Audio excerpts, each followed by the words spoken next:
तो विद्यार्थी मित्रों, गया लेक्चर में आपणे प्रत्यांकन की प्रक्रिया भणी गया। डीएनए में कई रीते एमआरएनए बने ते आपणे समझ्या। हवे ज्यारे शुरुआत में आपणे सेंट्रल डोगमानो उल्लेख कर्यो त्यारे आपणे एवुं कह्युं हतुं के प्रोटीन संश्लेषणनी माहिती डीएनए पासे होय, डीएनए मांथी एमआरएनए पासे आवे अने पछी एमआरएनए नुं भाषांतरण थईने प्रोटीन बने। आ सेंट्रल डोगमाना बे स्टेप हता, प्रत्यांकन ने भाषांतरण। तो पहली वस्तु ए छे के प्रोटीन संश्लेषणनी माहिती कोनी पासे होय तो डीएनए पासे, बराबर। हवे प्रत्यांकन द्वारा आ माहिती कोनी पासे आवशे तो एमआरएनए पासे।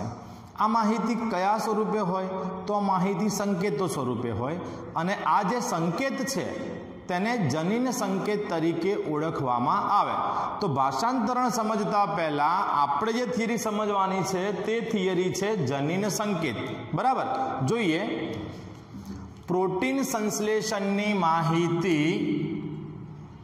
डीएनए पर रहेली होय छे। हवे प्रत्यांकननी क्रिया द्वारा आ माहिती कोनी पर आवशे? आरएनए पर, जेने आपणे एमआरएनए कह्यो हतो। जो प्रोटीन की बात करिए तो असंख्य प्रकारना प्रोटीन होय, पण प्रोटीन बंधारणीय एकम कयो तो एमिनो एसिड। प्रोटीन बनेला शाना होय तो प्रोटीन एमिनो एसिड ना बनेला होय। अने आपणे खास याद राखशुं के एमिनो एसिड नी संख्या केटली छे तो एमिनो एसिड नी संख्या 20 छे। हवे अहींया 11मा धोरणनी अंदर आपणे जैविक अणुओ नामनुं चेप्टर भण्या, जेमां 20 एमिनो एसिड जे छे तेना नाम साथे आपणे भणी चूक्या छे। तो जो तमने एमिनो एसिडना नाम याद न होय तो एकवार जैविक अणुओ चेप्टर जे छे 11मा धोरणनुं एमांथी नाम रिफर करी लेवा। थोड़ा घणा याद करावुं, ल्यूसीन, आइसोल्यूसीन, टायरोसिन, थ्रियोनिन, पछी वेलाइन छे। तो आवा घणा बधा एमिनो एसिड आपणे नाम साथे भण्या छे, बराबर। तो अहींया फरीथी जोईए के असंख्य प्रकारना प्रोटीन जे छे ए बनेला शाना होय तो प्रोटीन बनेला होय एमिनो एसिडना। अने एमिनो एसिड जे छे केटला छे तो एमिनो एसिड 20 छे। डीएनए परनी जे माहिती छे, आ डीएनए परनी माहिती ते डीएनए में रहेला नाइट्रोजन बेઝના ચોક્કસ क्रम उपर आधारित छे। हवे ज्यारे प्रत्यांकननी क्रिया थाय तो डीएनए मांथी नाइट्रोजन बेઝની माहिती तेना पूरक नाइट्रोजन बेઝની श्रेणी स्वरूपे एमआरएनए पर स्थापित थाय। आने आपणे समजवानो प्रयत्न करीए के मानी लो कि आपणी पासे आ डीएनए छे, बराबर। अहींया ए होय तो अहींया टी आवशे, जी होय तो सी, सी होय तो अहींया जी आवशे, टी ए होय तो अहींया टी अने सी होय तो जी, बराबर। हवे ज्यारे प्रत्यांकननी क्रिया थाय तो प्रत्यांकનમાં कोई एक ज श्रृंखला टेम्पलेट तरीके वर्ते। आपणे एवुं मानी लो के अहींया प्रत्यांकन ज्यारे थयुं तो उपरवाળી जे श्रृंखला छे ए टेम्पलेट तरीके वर्ती अने एनी मददथी नवी श्रृंखला एटले के एमआरएनए बन्यो। तो समझो के एमआरएनए पर नाइट्रोजन बेઝનો क्रम शुं हशे? अहींया ए होय तो आरएनए पर शुं आवशे? यू, यू एटले के यूरेसिल, बराबर। यू एटले यूरेसिल। पछी जी होय तो अहींया कोण आव्युं हशे? सी। अहींया सी छे तो अहींया जी, टी होय तो ए होय तो यू अने सी होय तो जी। समझी गया? तो जो आ जे माहिती हती ए ज माहितीना पूरक नाइट्रोजन बेઝની श्रेणी एमआरएनए पर स्थापित थई। એટલે અહીંયા આપણે એવું કહ્યું છે કે પ્રત્યાંકન વડે ડીએનએ માંથી નાઇટ્રોજન બેઝની માહિતી તેના પૂરક નાઇટ્રોજન બેઝની શ્રેણી સ્વરૂપે એમઆરએનએ પર ગોઠવાય છે। આમ એમઆરએનએ જે છે તેની પર જે માહિતી રહેલી હોય તે ચોક્કસ એમિનો એસિડ અંગેની માહિતી છે અને એમઆરએનએ ઉપર રહેલી આ માહિતીને જનીન સંકેત તરીકે ઓળખવામાં આવે। એટલે જનીન સંકેત બીજું કંઈ નહીં પણ નાઇટ્રોજન બેઝનો ચોક્કસ ક્રમ છે, બરાબર। હવે શરૂઆતમાં માન લો કે એવું વિચારવામાં કે જનીન સંકેત કેવા હોય, કયા સ્વરૂપના હોય, તો પહેલા એવું વિચારવામાં આવે કે જનીન સંકેત એક અક્ષરના બનેલા હોય। હવે જો હું એકાક્ષરી સંકેતની વાત કરું તો જનીન સંકેત કેટલા બને? 4। કયા કયા? तो यू, सी, ए અને जी 4 પ્રકારના નાઇટ્રોજન બેઝ જનીન સંકેત થઈ ગયા 4। પણ 4 જનીન સંકેત 20 એમિનો એસિડનું સંકેતન કરવા માટે પૂરતા નથી। સંકેતન માટે પૂરતા નથી એટલે કે જનીન સંકેત એકાક્ષરી ન હોઈ શકે। ત્યારબાદ એવી સંકલ્પના દર્શાવવામાં આવી કે જનીન સંકેત કદાચ દ્વિઅક્ષરી હોય. હવે જો આપણે દ્વિઅક્ષરી જનીન સંકેત લઈએ તો આપણને ટોટલ 16 સંકેત મળે. કઈ રીતે? UCAG, ત્યારબાદ અહીંયા નાઇટ્રોજનનો બેઝનો ક્રમ દર્શાવી દઈએ UCAG. હવે ખાલી આપણે આને મલ્ટીપ્લિકેશન કરવાનું છે. બરાબર, જો U જોડે UU, પછી UC, UA અને UG, as it is CU, CC, CA અને CG. એ જ રીતે અહીંયા AU, AC, AA અને AG, અહીંયા GU, GC, GA, GG. તો આમ ટોટલ 4 × 4 એટલે કે આપણને 16 જનીન સંકેત મળ્યા. પણ 16 સંકેત પણ 20 એમિનો એસિડનું સંકેતન કરવા માટે પૂરતા નથી. મતલબ કે જનીન સંકેત દ્વિઅક્ષરી પણ ન હોય. ત્યારબાદ ગેમોવે એવું કહ્યું કે જનીન સંકેત ત્રિઅક્ષરી હોઈ શકે. ત્રિઅક્ષરી હશે જ, એની કોઈ સાબિત નથી આપી. આ ગેમોની એક થિયરી છે કે એનું એવું વિચારવાનું હતું કે જનીન સંકેત ત્રિઅંકી એટલે કે ત્રિઅક્ષરી હોઈ શકે. હવે જો જનીન સંકેત ત્રિઅંકી હોય તો 4 × 4 × 4, બરાબર, એટલે કે 64 જનીન સંકેત બને. તો જનીન સંકેત 64 જ છે અને જનીન સંકેત ત્રિઅંકી જ છે. બરાબર, જનીન સંકેત જે છે તે ત્રિઅંકી જ છે. આવી શોધ કોણે કરી? તો આવી શોધ કરી હતી 3 વૈજ્ઞાનિકોએ મળીને, ડોક્ટર હરગોવિંદ ખોરાના, સેવેરો ઓકોવા અને નિરેનબર્ગ. હવે જુઓ ત્રણેયનું કાર્ય. ડોક્ટર હરગોવિંદ ખુરાના જે છે તેમણે નિશ્ચિત બેઝના જોડાણવાળા આરએનએ અણુઓના સંશ્લેષણની રાસાયણિક પ્રક્રિયા સમજાવી. મતલબ કે આરએનએનું સંશ્લેષણ કઈ રીતે રાસાયણિક દ્રષ્ટિએ કરી શકાય તે સમજાવ્યું ડોક્ટર હરગોવિંદ ખોરાના. તેમણે સમપોલિમર આરએનએ અને સહપોલિમર આરએનએનું સંશ્લેષણ સમજાવ્યું. જુઓ આ એક આરએનએ છે. હવે આરએનએ ની અંદર બધા જ નાઇટ્રોજન બેઝ એક જ સરખા હોય, જેમ કે બધામાં મેં યુરેસિલ લખ્યું, તો આ થઈ ગયો સમપોલિમર. ઓકે, જ્યારે એક કરતાં વધારે પ્રકાર જેમ કે AU નાઇટ્રોજન બેઝ છે તો આ થઈ ગયો સહપોલિમર. બરાબર, તો સમપોલિમર અને સહપોલિમર આ પ્રકારના આરએનએ સંશ્લેષણની રાસાયણિક પ્રક્રિયા સમજાવી ડોક્ટર હરગોવિંદ ખોરાના. ત્યાર પછી સેવેરો ઓકોવા જે છે તેણે પોલીન્યુક્લિયોટાઇડ ફોસ્ફરાઇલેઝ, આ પોલીન્યુક્લિયોટાઇડ ફોસ્ફરાઇલેઝ ઉત્સેચક દ્વારા આરએનએનું સ્વતંત્ર રૂપે સંશ્લેષણ સમજાયું. અત્યાર સુધી આપણે ડીએનએ આધારિત આરએનએ ભણ્યા કે આરએનએ બને શેમાંથી? તો ડીએનએ માંથી. પણ આમણે આપણને સ્વતંત્ર રીતે આરએનએનું સંશ્લેષણ, ડીએનએ સિવાય ઉત્સેચકની મદદથી તમે આરએનએનું સંશ્લેષણ કઈ રીતે કરી શકો તે ઓકોવા દ્વારા સમજાવવામાં આવ્યું. ત્યારબાદ નિરેનબર્ગ જે છે તેમણે આપણને પ્રોટીન સંશ્લેષણ માટેની કોષમુક્ત પ્રણાલી સમજાવી. કોષમુક્ત પ્રણાલી, સેલ ફ્રી સિસ્ટમ, કોષની બહાર પણ પ્રોટીનનું સંશ્લેષણ કરી શકાય, તે કોણે સમજાવ્યું? નિરેનબર્ગે. તો આ 3 વૈજ્ઞાનિકોનો અગત્યનો ફાળો રહ્યો એ સાબિત કરવામાં કે જનીન સંકેત ત્રિઅંકી હોય છે. તો હવે આપણે ત્રિઅંકી જનીન સંકેત ભણવાના આવશે. તો હવે ત્રિઅંકી જનીન સંકેતનો આપણે અભ્યાસ કરીએ.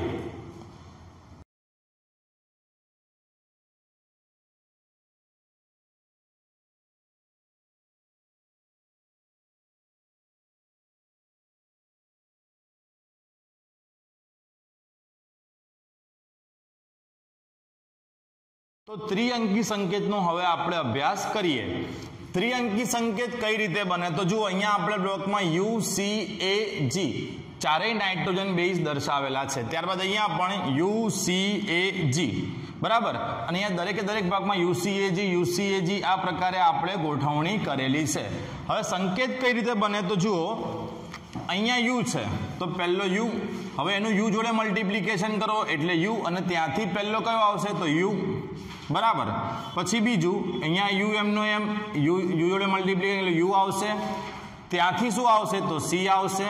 એ જ રીતે UUA અને UUG, બરાબર.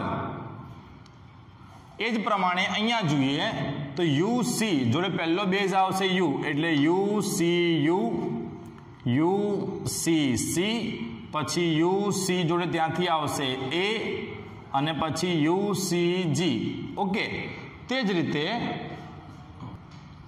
આગળ જોઈએ UAU પછી UAC UAA અને UAG તે જ રીતે હવે અહીંયા જોઈએ તો UGU UGU પછી UGC as it is UGA અને UGG તો આ પ્રમાણે હવે C થી લઈને આ પ્રમાણે સંકરણ કરવાનું C થી U જોડેનું સંકરણ વારાફરતી પછી CC નું વારાફરતી એક બતાવી દઉં છું બાકીના પછી જાતે આપણે કરી લેવા CUU પછી CUC CUA અને CUG તો આ જ સિક્વન્સ પ્રમાણે આપણે આગળ વધવાનું છે અહીંયા આપણને 4 સંકેત 4 ગુણ્યા 4 16 અને 16 ચોક 64 ટોટલ આપણને 64 સંકેત મળશે જે આપણે હવે દર્શાવી દઈએ તો અહીંયા આપણને 64 જનીન સંકેત પ્રાપ્ત થયા હવે 64 જનીન સંકેત જે છે તે એમિનો એસિડનું સંકેતન કરશે અહીંયા આપણે ખાસ યાદ રાખવું કે 64 માંથી 3 સંકેત 64 માંથી 3 સંકેત એમિનો એસિડનું સંકેતન કરતા નથી 3 સંકેત એમિનો એસિડનું સંકેતન કરતા નથી તો પહેલા એ 3 સંકેત આપણે અલગ કરી દઈએ કે એ 3 સંકેત કયા કયા છે તો UAA UAG અને UGA આ 3 સંકેત જે છે એ કોઈ પણ એમિનો એસિડનું સંકેતન કરતા નથી તમે આને અર્થહીન સંકેત કહી શકો અથવા તો આને સ્ટોપ સંકેત પણ કહેવામાં આવે છે બરાબર તો અહીં લખી દઈએ આપણે સ્ટોપ સંકેત અથવા તો અર્થહીન સંકેતમાં કોનો સમાવેશ થાય UAA UAG અને UGA બરાબર તો 64 સંકેતમાંથી 3 સંકેત આપણને એવા મળ્યા કે જે એમિનો એસિડનું સંકેતન કરતા નથી બાકીના 61 સંકેત એવા છે કે જે એમિનો એસિડનું સંકેતન કરે છે તો હવે આ ટોપિકનો સૌથી અઘરો પોઈન્ટ છે કે આપણને એ ખબર હોવી જોઈએ કે કયો સંકેત કયા એમિનો એસિડનું સંકેતન કરે છે બરાબર તો અહીંયા આપણે એક નાનકડી ટ્રીક બનાવી છે કે જેના આધારે તમે એને સમજી શકો જુઓ નંબર 1 તો નંબર 1 એટલે તમારે આ પહેલી કોલમ ધ્યાનમાં લેવાની બરાબર આ પહેલી કોલમ જે છે એને આપણે ધ્યાનમાં લઈએ ઓકે હવે પહેલી કોલમ જે છે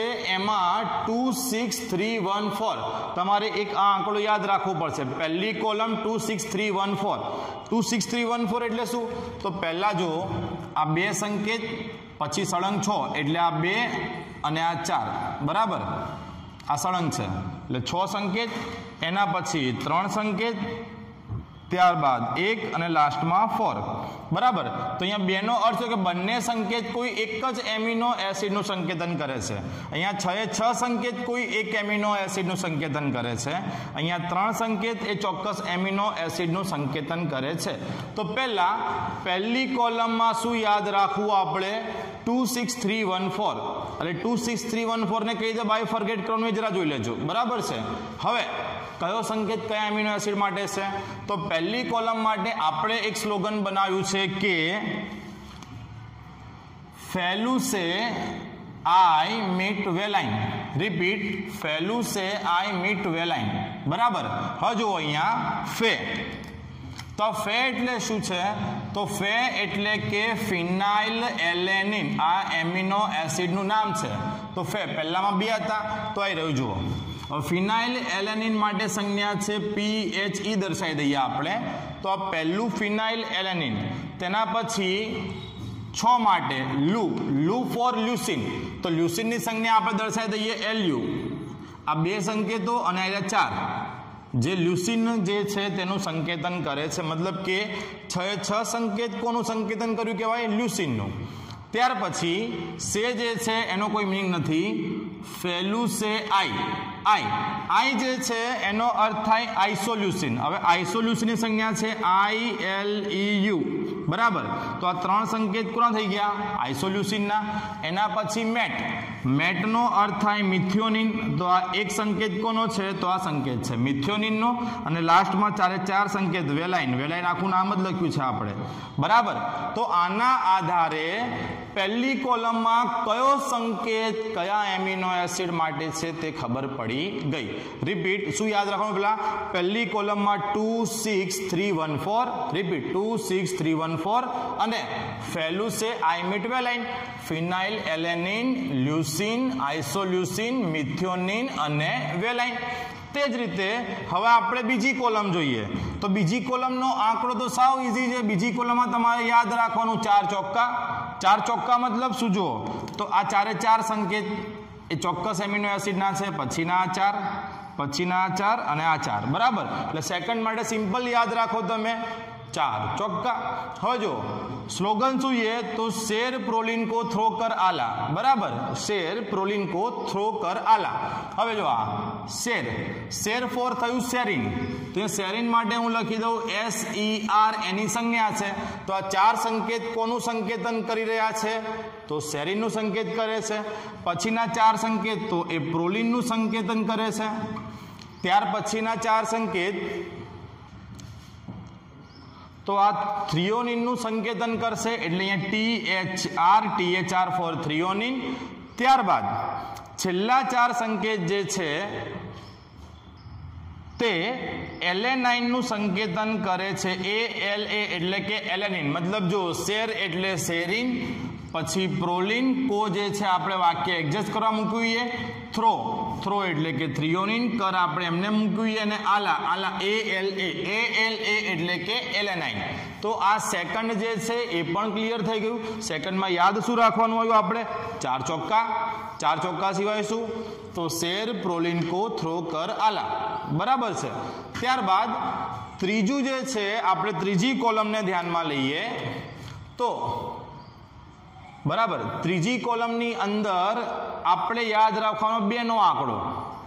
2 8 વાર આવશે. કેટલી વાર આવશે? 8 વાર. જુઓ અહીંયા પહેલા 2 સંકેત, પછીના 2, પછીના 2, આ 2 થઈ ગયા 4 વાર 2, પછી આ 5 6 7 અને 8.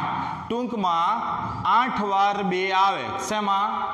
ત્રીજા કોલમમાં 8 વાર 2. આપણે આ રીતે એને યાદ રાખવું પડશે. થોડું ટફ છે ત્રીજી કોલમ, પણ યાદ રહેજો. ટાયર, બરાબર. હવે ટાયર એટલે શું? તો ટાયર એટલે ટાયરોસિન. પછીના 2 સ્ટોપ. તો આ સ્ટોપ છે. टायर स्टॉप हाई ग्लूटामिन से हुआ. टायर स्टॉप हाई ग्लूटामिन से हुआ. હવે આ હાઈ, તો હાઈ બરાબર અહીંયા છે હિસ્ટીડિન HIS. ચલો ઓકે. તેના પછી આખું નામ લખ્યું છે આપણે ગ્લુટામિન, તો અહીંયા લખી દઈએ છે ગ્લુટામિન. બાકીનું વાક્ય એડજસ્ટ કરવા માટે મૂક્યું છે. તો પેલા આટલું યાદ રાખો, टायर स्टॉप हाई ग्लूटामिन से हुआ. एना पछी एस्पर्जिन लाया एस्पार्टिक एसिड और ग्लूटेमिक एसिड. याद रही गयु? एस्पर्जिन ASN, एस्पर्जिन लाया आ छे लाइसिन. तो लाइसिन मूकी दઈએ હવે. लाइसिन बराबर. एस्पर्जिन लाया एस्पार्टिक एसिड और ग्लूटेमिक एसिड. तो હવે અહીંયા આવશે એસ્પાર્ટિક એસિડ અને અહીંયા આવશે ગ્લુટેમિક એસિડ. આ ગ્લુટેમિન છે અને આ ગ્લુટેમિક એસિડ છે. અહીંયા GLN આવશે, સોરી. તો આ થઈ ગયું ગ્લુટેમિન અને આ થઈ ગયું ગ્લુટેમિક એસિડ. ચલો ઓકે. તો ફરીથી टायर स्टॉप ही ग्लूटामिन से हुआ. एक પછી બીજું एस्पर्जिन लाया aspartic acid and glutamic acid. Okay છે. તો આ આપણી થર્ડ કોલમ જે છે તે પણ પૂરી થઈ. તો આ રીતે તમારે એમિનો એસિડને યાદ રાખવા પડશે. હવે લાસ્ટ જે ચોથી કોલમ છે, બરાબર, ચોથી કોલમની અંદર તમારે આંકડો યાદ રાખવાનો 211 4224 થોડું ટફ થઈ જશે પણ મહેનત તો કરવી પડશે આપણે તો જુઓ 2 પછી આ 1 ત્યારબાદ આ 1 એટલે 211 એના પછી 4 2 2 4 ઓકે 211 4 2 2 4 હવે અહીંયા સ્લોગન શું છે તો સિસ્ટર સ્ટોપ ટ્રીપ अर्जेंटीना से अर्जेंटीना गई repeat sister stop trip Argentina से अर्जेंटीना गई હવે આને આપણે કઈ રીતે કનેક્ટ કરીએ જુઓ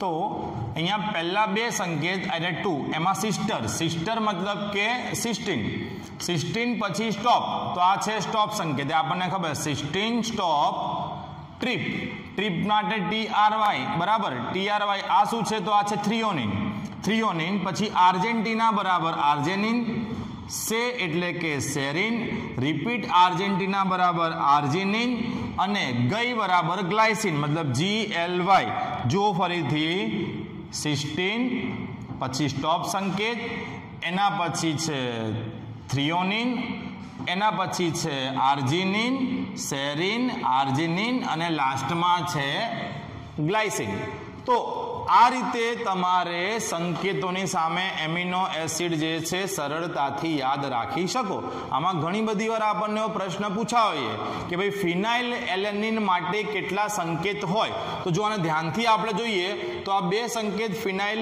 એલેનિન માટે છે પછી ક્યાંય પણ ફિનાઇલ એલેનિનનો સંકેત આવે છે તો ના એનો અર્થ એવો થયો કે ફિનાઇલ એલેનિન માટે જનીન સંકેત કેટલા તો 2 આપણને પ્રશ્ન એવો પૂછાઈ શકે કદાચ કે માન લો કે પ્રોલિન માટે કેટલા સંકેત તો જો આ પ્રોલિનનો સંકેત ક્યાં છે તો આવી રહ્યો બરાબર એ સિવાય પ્રોલિન ક્યાં આવ્યું ના તો પ્રોલિનના જનીન સંકેત 1 2 3 4 ત્યાં આપણને એમ પૂછાય કે સેરિન બરાબર કેટલા જનીન સંકેત સેરિનનું સંકેતન કરે છે તો અહીંયા સેરિન આવ્યા 1 2 3 4 સંકેત ત્યાર પછી સેરિન અહીંયા આવે છે 2 સંકેત મતલબ ટોટલ 6 જનીન સંકેત એવા થયા કે જે સેરિનનું સંકેતન કરે છે સરળ ભાષામાં કહું તો એમસીક્યુ પૂછાઈ શકે અને એમસીક્યુ પૂછાય ત્યારે જો આ એમિનો એસિડ મોઢે ના કર્યા હોય કે જોયા જ ના હોય બરાબર તો તમને એમસીક્યુ અંગેનો કોઈ પણ આઈડિયા આવશે નહીં આ પ્રેક્ટિસ કરવી પડશે 2-3 વાર પ્રેક્ટિસ કરશો આવડી જશે એટલું બધું બી અઘરું નથી થોડું અઘરું છે બહુ નથી બરાબર સરળતાથી કરી શકાય એવું છે અને હવે આ સંકેતોના આધારે આપણે ભણવાનું છે જનીન સંકેતના ગુણધર્મો જનીન સંકેતના ગુણધર્મો જે છે તે થિયરીમાં પરીક્ષાની અંદર થિયરીમાં પૂછાઈ શકે તો જનીન સંકેતના ગુણધર્મો હવે આપણે જોઈએ આપણે અહીંયા ભણ્યા કે ત્રિઅંકી સંકેત કેટલા હોય 64 માંથી એમિનો એસિડનું સંકેતન કેટલા કરતા હતા 61 જ્યારે 3 સંકેત કોઈ પણ એમિનો એસિડનું સંકેતન કરતા નતા તેમને અર્થહીન સંકેત બી કહેવાય બીજું જ્યારે બી પ્રોટીન સંશ્લેષણની પ્રક્રિયા ચાલતી હોય તો આ 3 સંકેત પ્રક્રિયા પૂરી કરાવે એટલે આને સ્ટોપ સંકેત બી કહેવાય તો પહેલો ગુણધર્મ કયો થયો કે ટોટલ જનીન સંકેત 64 છે તેમાંથી 61 સંકેત એવા છે જે એમિનો એસિડનું સંકેતન કરે છે જ્યારે 3 સંકેતન કરતા નથી તો આ 3 સંકેત જે છે તેને અર્થહીન સંકેત કહી શકાય અથવા તે પ્રક્રિયા પૂરી કરવા માટે જવાબદાર હોવાથી સ્ટોપ સંકેત પણ કહી શકાય બીજું સંકેત વિશિષ્ટ હોય મતલબ ચોક્કસ એમિનો એસિડનું સ્થાન નિર્દેશિત કરે એક એક્ઝામ્પલ આપું કે અહીંયા CGU તો CGU કોનું સ્થાન નિર્દેશિત કરતો હશે આર્જિનિન સિવાય કોઈ પણ એમિનો એસિડનું સ્થાન CGU દ્વારા નિર્દેશિત ના થઈ શકે એનો અર્થ એવો થયો કે જનીન સંકેત જે છે ચોક્કસ હોય સ્પષ્ટ હોય અને ચોક્કસ એમિનો એસિડનું સ્થાન નિર્દેશિત કરતા હોય બીજું ઘણા બધા કિસ્સામાં એક જ એમિનો એસિડ એક કરતા વધુ સંકેતો દ્વારા નિશ્ચિત થઈ રહ્યો છે જેમ કે આપણે વાત કરીએ કે ટાયરોસિન બરાબર તો ટાયરોસિન માટે સંકેત એક નથી આ સંકેત બી ટાયરોસિનનું સંકેતન કરશે અને આ UAC બી ટાયરોસિનનું સંકેતન કરશે તો ટાયરોસિનનું સંકેતન કરતા સંકેત કેટલા 2 એ જ રીતે હું વાત કરું આપણે લાઇસિન તો લાઇસિનના બી 2 સંકેત છે બરાબર આપણે વાત કરીએ આર્જિનિન તો આર્જિનિનના મને 1 2 3 4 5 6 સંકેત દેખાઈ રહ્યા છે મતલબ